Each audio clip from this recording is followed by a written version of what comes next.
सुनो यूपी में आप सभी का स्वागत है। मैं हूं आपके साथ अनु सिंह। नमस्कार, मैं हूं आपके साथ जया मिश्रा। चलिए बुलेटिन की शुरुआत करते हैं बड़ी खबर के साथ। यूपी में सपा के लिए प्रचार करेंगी बंगाल की मुख्यमंत्री ममता बनर्जी। 8 फरवरी को चुनाव प्रचार के लिए लखनऊ आएंगी ममता बनर्जी और अखिलेश से मुलाकात के बाद सपा को समर्थन देने का ऐलान संभव माना जा रहा है।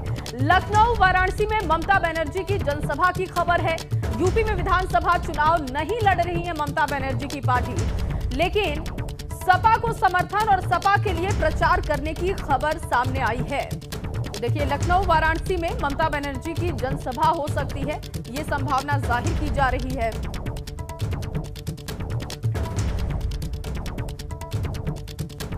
प्रचार तो चल ही रहा है, साथ ही नामांकन का दौर भी जारी है। कुंडा सीट से नामांकन करेंगे आज रघुराज प्रताप सिंह और राजा भैया। राजा भैया सुबह 11 बजे अपना पर्चा दाखिल करेंगे। जनसत्ता दल लोकतांत्रिक के मुखिया हैं राजा भैया। सपा प्रत्याशी गुलशन यादव भी आज अपना नामांकन दाखिल करेंगे। दोपहर 1 बजे नामांकन करेंगे गुलशन यादव। गुलशन यादव ने राजा भैया और एमएलसी अक्षय प्रताप सिंह से बताया था जान को खतरा, और आज वे अपना नामांकन भी दाखिल करेंगे। तो आज भी कुंडा सीट से नामांकन का जो दौर होगा वो वहां से काफी दिलचस्प तस्वीरें आने की उम्मीद है। आज राजा भैया 11 बजे अपना पर्चा दाखिल करेंगे। जनसत्ता दल लोकतांत्रिक के मुखिया हैं राजा भैया। आज वे अपना नॉमिनेशन फाइल करेंगे। साथ ही समाजवादी पार्टी के प्रत्याशी गुलशन यादव भी आज अपना नामांकन दाखिल करेंगे। कुंडा सीट से नामांकन करेंगे आज राजा भैया और समाजवादी पार्टी के प्रत्याशी। साथ ही राजा भैया सुबह 11 बजे पहुंचेंगे अपना नामांकन पत्र दाखिल करने। इस बीच आपको बता दें कि गुलशन यादव ने राजा भैया और एमएलसी अक्षय प्रताप सिंह से जान का खतरा बताया था। ये कहा गया था उनके द्वारा कि उन्हें धमकी दी जा रही है, जान से मारने की धमकी मिल रही है। हालांकि इस बीच आज वे अपना नामांकन पत्र दाखिल करेंगे। ऐसे में यहाँ की जो सियासी लड़ाई है वो दिलचस्प बनी हुई है।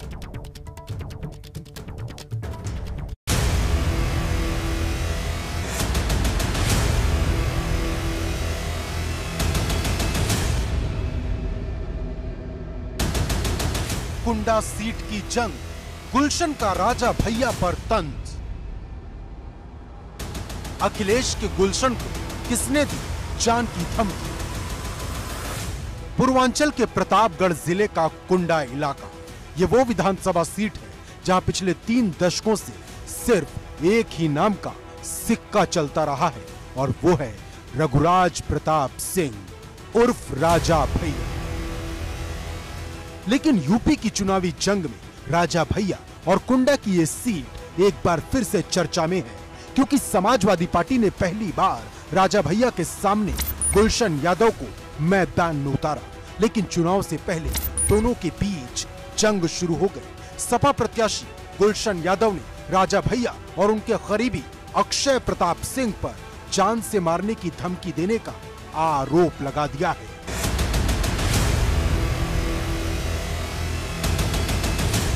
कल हमको 3-4 फोन आया, धमकी भरे फोन आए। कल हमको धमकी दी जा रही थी, तो हमने ट्वीट किया। हमने प्रशासन का सहारा लिया कि हमारी मदद करें और हमारी सुरक्षा करें। किससे खतरा है आपको? रघुराज प्रताप सिंह, एमएलसी अक्षय प्रताप सिंह मेरी हत्या करा सकते हैं। आपके सामने कैंडिडेट है, उसने ट्वीट करके। तो देखिए, चुनाव है, हर जगह कई कैंडिडेट रहते हैं, वो कोई इतना समय हमको नहीं कि हम ट्वीट्स देखें। दावा किया जा रहा है कि जो धमकी दी गई वो इंटरनेट कॉलिंग के जरिए दी गई, लेकिन भाजपा दोनों को एक ही प्रोडक्ट बता रही है। उनकी फैक्ट्री के निकले ही हुए हैं, तो वो आपस में लड़ते होंगे। हम तो उनकी फैक्ट्री के प्रोडक्ट है नहीं, तो इसलिए हमें धमकी क्यों मिलेगी? हमें बिल्कुल नहीं डर लगता है, यहाँ जनता मेरे साथ है।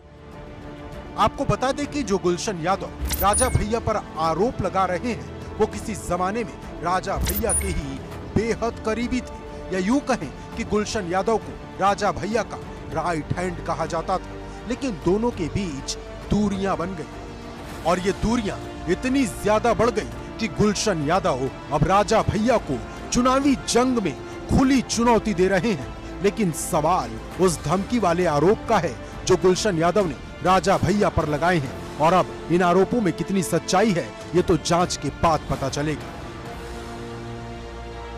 Bureau report, ABP Ganga.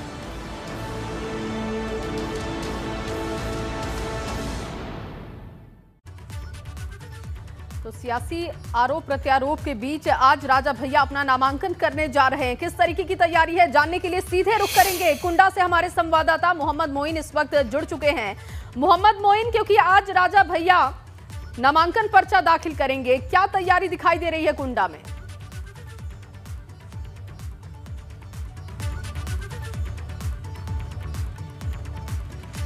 कोठी में जिसमें राजा भैया रहते हैं, तस्वीरों के जरिए दिखाना चाहेंगे। फिलहाल यहाँ सन्नाटा पसरा हुआ है, इक्का दुक्का लोग आएंगे और जो जानकारी दी गई है कि राजा भैया यहाँ सुबह करीब 10:30 बजे यहाँ से निकलेंगे, वो प्रतापगढ़ शहर जाएंगे। तकरीबन 60 किलोमीटर की दूरी है।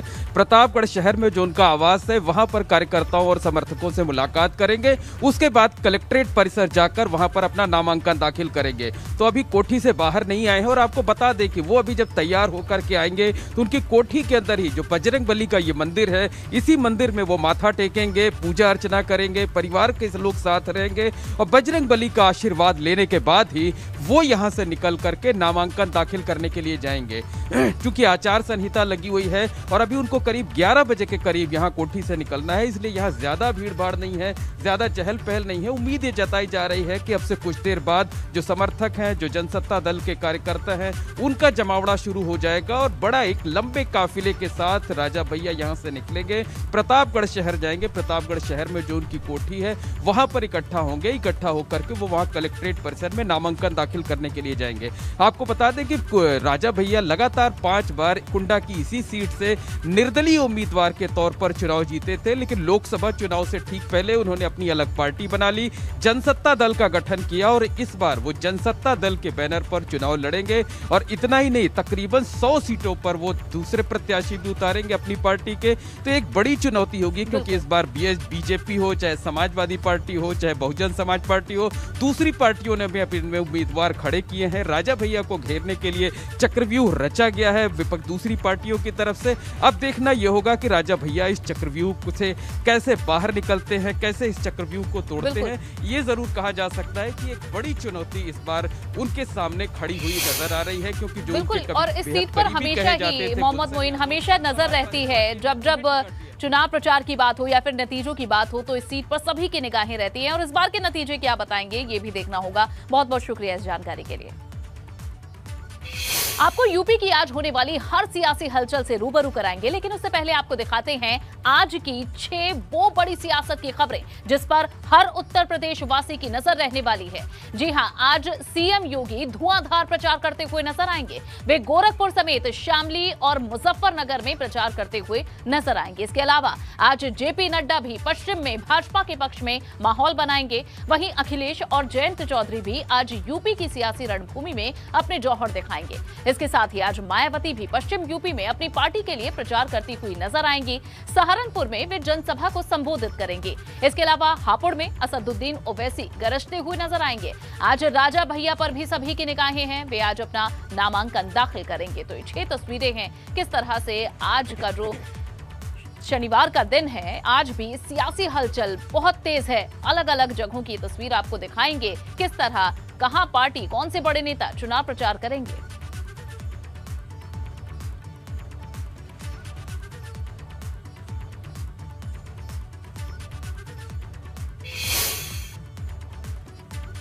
तो यूपी में सबसे पहले चरण में चुनाव पश्चिमी यूपी में होना है। इसी को लेकर अखिलेश जयंत का भी जोर आजमाइश इसी क्षेत्र में है। आज अखिलेश यादव और जयंत चौधरी अलीगढ़ और मथुरा में चुनाव प्रचार करेंगे। अलीगढ़ में अखिलेश यादव एक प्रेस कॉन्फ्रेंस करेंगे, कार्यकर्ताओं को भी संबोधित करेंगे। इसके अलावा आज मथुरा में भी सपा सुप्रीमो प्रचार करते हुए नजर आएंगे। आज आगरा में जयंत चौधरी चुनावी सभा को संबोधित करेंगे। मथुरा के गोवर्धन और माठ में भी जयंत हुंकार भरते नजर आएंगे। तो वहीं अपने पश्चिम पथ में आज जयंत चौधरी नोएडा के जेवर में एक जनसभा भी करते नजर आएंगे। तो जयंत और अखिलेश की जोड़ी लगातार इन चुनावों में चर्चाओं में है। एक साथ भी प्रचार किया है, एक साथ प्रेस कॉन्फ्रेंसेस भी की हैं और आज अलग अलग जगहों पर दोनों ही ये नेता चुनाव प्रचार करते हुए नजर आएंगे। तो कहीं अलीगढ़ तो कहीं मथुरा, कभी नोएडा। यहां से तस्वीरें भी एबीपी गंगा आपको दिखाएगा, जहां भाजपा के किले में अखिलेश और जयंत चौधरी की सेंधमारी की कोशिश है। इस बार पश्चिमी यूपी का किला वे भेद पाते हैं या नहीं, देखना होगा।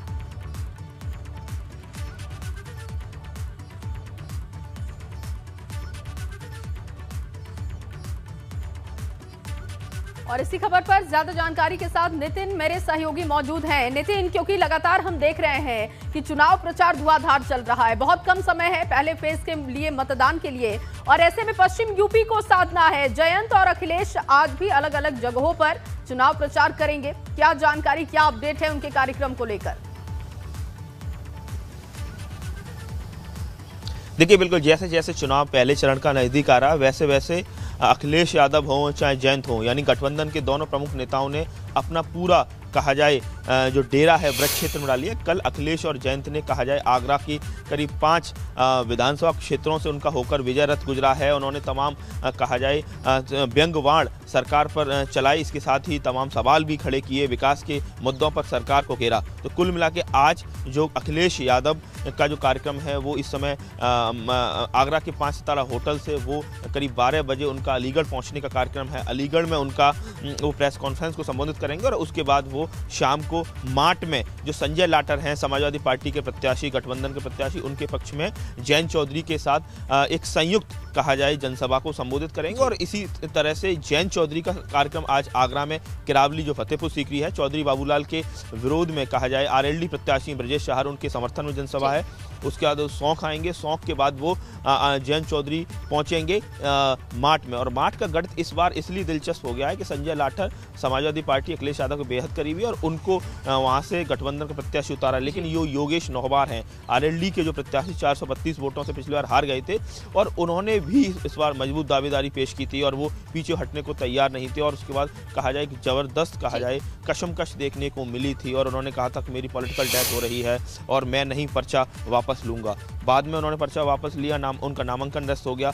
और तो कुल मिला के कहा जाए आज वो एकजुटता दिखाने की कोशिश माट में रहेगी और उसमें कहीं भी ना हम कहीं देखेंगे। फिलहाल बहुत बहुत शुक्रिया आपका इस जानकारी के लिए। बढ़ेंगे आगे। आज मायावती सहारनपुर में बहुजन समाजवादी पार्टी के पक्ष में माहौल बनाने के लिए नजर आएंगी, बनाती हुई दिखेंगी। बसपा प्रमुख मायावती आज सहारनपुर में चुनावी जनसभा को संबोधित करेंगी। सहारनपुर मंडल के पार्टी उम्मीदवारों के समर्थन में मायावती आज जनसभा करने जा रही है। इस जनसभा में सहारनपुर मंडल के सभी जिलों के पार्टी उम्मीदवार और प्रमुख कार्यकर्ता शामिल होंगे। तो मायावती भी जब से अब चुनाव प्रचार में शामिल हो चुकी हैं, तब से जो सियासी दिग्गज है उनके बीच की भिड़ंत और भी दिलचस्प हो गई है। मायावती अब लगातार चुनाव प्रचार कर रही हैं। आज वे सहारनपुर में नजर आएंगी। सहारनपुर में बसपा के पक्ष में मायावती चुनाव प्रचार करेंगी और अपने प्रत्याशियों के पक्ष में लोगों से वोट करने की अपील करेंगी। तो मायावती का क्या प्लान पश्चिम है, ये भी आपको बता रहे हैं।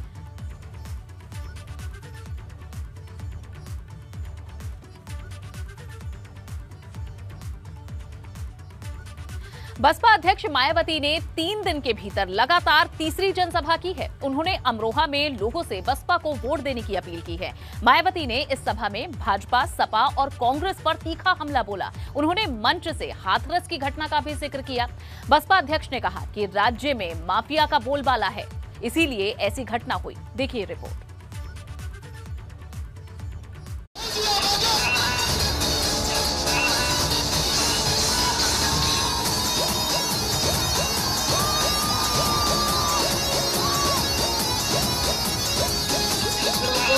आरक्षण का भी पूरा लाभ नहीं मिल पाया है। इलाका कोई भी हो, शहर कोई भी हो, अपने मंच से बसपा अध्यक्ष मायावती जब हमला बोलती हैं तो एक साथ सभी विरोधी दलों पर बरसती हैं। अमरोहा में मायावती ने कहा कि आजादी के बाद जब तक कांग्रेस ने राज किया तब तक दलित और वंचित वर्ग खाली हाथ ही रहे। बाद में सपा और भाजपा के राज में भी कुछ नहीं बदला। बीएसपी की सरकार बनने पर यहाँ बीजेपी व सपा आदि के शासनकाल की तरह कानून व्यवस्था को किसी भी कीमत पर खराब व लचर नहीं होने दिया जाएगा तथा हर स्तर पर कानून द्वारा कानून का राज ही कायम किया जाएगा। किसी भी प्रकार से शोषण व उत्पीड़न आदि नहीं होने दिया जाएगा। संसद में सपा ने SC व ST का पदोन्नति में आरक्षण का बिल फाड़ दिया था और उसे पास नहीं होने दिया था। SC ST के छात्रों का विदेश जाकर पढ़ाई करने की योजना को सपा सरकार ने बंद कर दिया। मायावती ने बार बार दलितों से जुड़े मुद्दे उठाए और सपा और भाजपा पर भेदभाव का आरोप लगाया।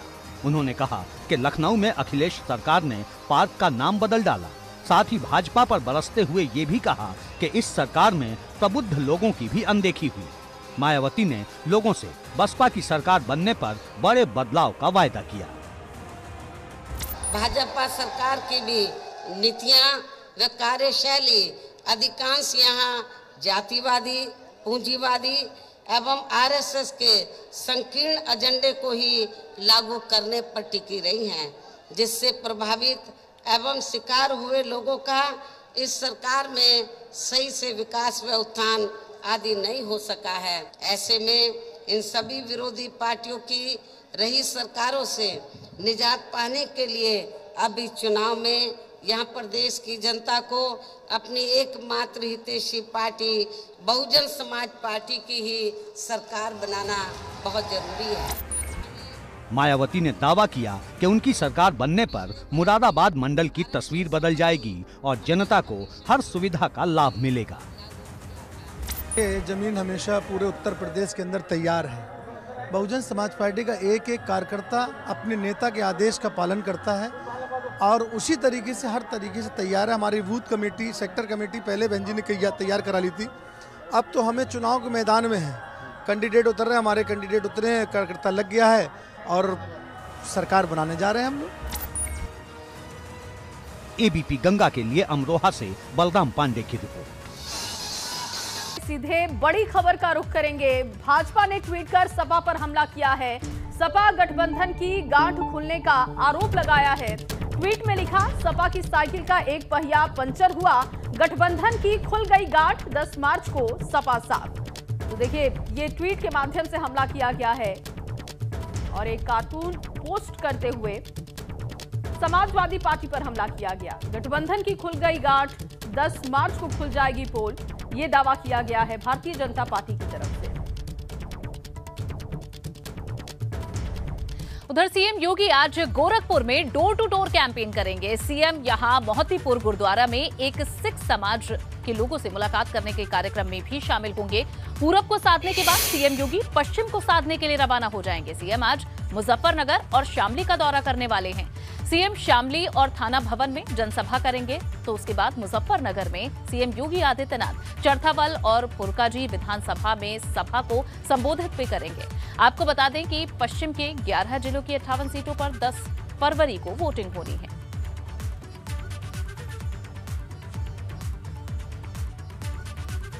वहीं दौरे को लेकर सीएम योगी आदित्यनाथ ने कई ट्वीट भी किए हैं। उन्होंने क्या कुछ लिखा है ये भी देखिए।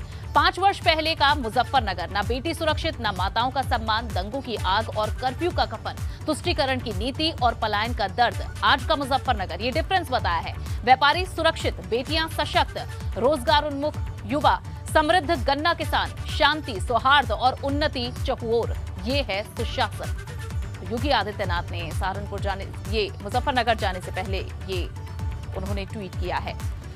2017 में भाजपा ने मुजफ्फरनगर के किसानों से वादा किया था, माफ होगा अन्नदाता का कर्ज। डबल इंजन की भाजपा सरकार आई और पहली कैबिनेट बैठक में 36,000 करोड़ से प्रदेश के 86 लाख अन्नदाता किसानों के ऋण माफ किए।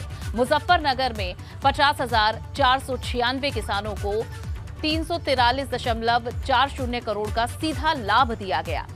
महाराज परीक्षित को श्री मद्भगवत गीता श्रवण का पुण्य प्रदान करने वाले पावन शुक तीर्थ का आगमन सदैव आत्मिक शांति और नवीन ऊर्जा प्रदान करने वाला रहा है। मां गंगा की पुण्य धार से संचित मुजफ्फरनगर की उर्वरा धरती पर आज पुनः जन संवाद का सौभाग्य मिल रहा है। पावन धाम को प्रणाम। तो मुजफ्फरनगर जाने से पहले सीएम योगी आदित्यनाथ का ये ट्वीट।